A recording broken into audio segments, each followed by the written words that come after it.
কাছে ছুটে এসে তো ছুটে পুষ্পাঞ্জলি নেওয়ার জন্য আজ পেয়ে দেখো ওই জমানে দাঁড়াবে আর আমি হাসতে হাসতে তোর শোনে দেবো। আরে বেশ দাদা, আর আমি তোমার বললাম আর একবার তোমার হস্ত দিয়ে আমার প্রথম করবো। আরে বেশ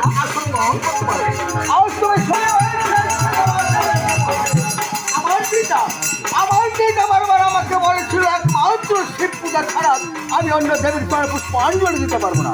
তবে তুমি আমার হস্তে পুষ্পাঞ্জলি দেওয়ার জন্য বারবার আমার কাছে ছুটে এসেছো। তো যে দেখলে মনসা আজ আমি কার চরণে পুষ্পাঞ্জলি দেবো? আজ মহাদেবের চরণে পুষ্পাঞ্জলি দেবো না তোর চরণে পুষ্পাঞ্জলি দেবো? আজ তোর চরণে পুষ্পাঞ্জলি দেবে, আজ আমার মহাদেবের চরণে পুষ্পাঞ্জলি দেবে।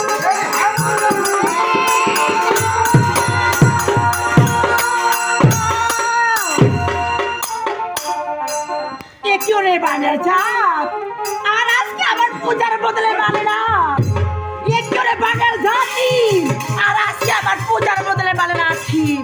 আর আমি হলাম শিবকন্যা পদ্মাবতী, আমি এর উপরে পুষ্প নিয়েই ছাড়বো।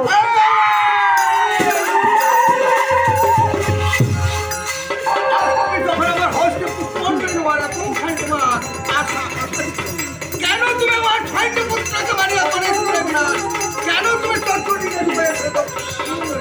বলো তুমি আমার সামনে থেকে দাদা, আর আজকে তো যে অপমান করেছো, আর আজকে তো অপমান দেওয়ার আগে কথা বলছি দাদা, আমার কথা মন দিয়ে শ্রবণ করবে।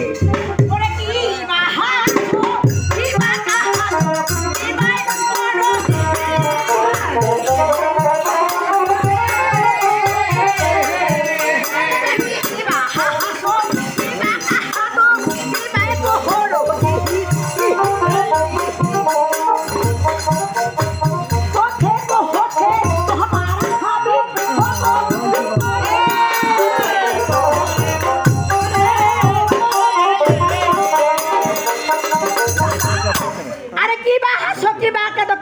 কি আর পথে পথে তোমার আমি হব।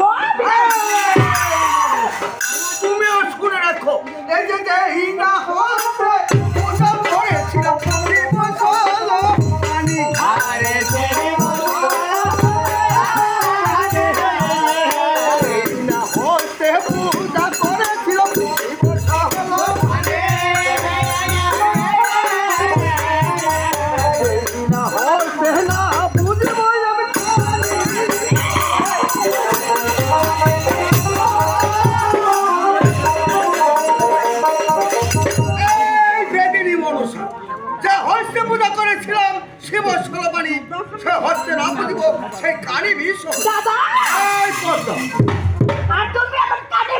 না করে আর একবার তোমার হস্ত দিয়ে পুষ্প হবে। কেন তোর স্বামী তোকে ত্যাগ করেছিল? কেন তোর একটি চক্ষু অন্ধ? আজ তুমি এসে তো চক্রাধিপতির কাছে পুষ্পাঞ্জলি নেওয়ার জন্য তা কোনোদিন মনোবাসনা পূর্ণ হবে না। আরে বেশ